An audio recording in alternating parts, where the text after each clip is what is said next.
je cerkev svetega Mihaila.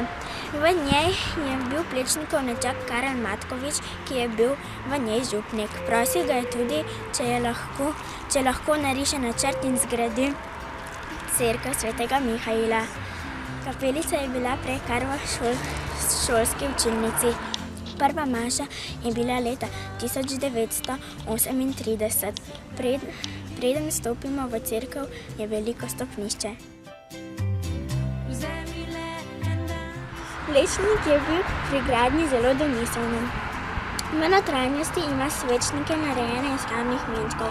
Na stopnišču pa so kar stebrički iz kanalizacijskih cevi.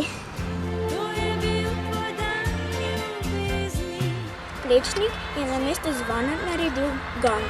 Ker meščanom to ni bilo všeč, so zbirali denar za zvon ter zamenjali gong za zvonom. Na cerkvi raste bršljan.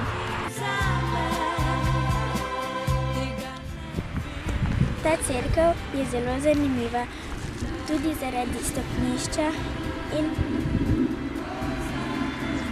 zvonika. V pritličju živi župnik.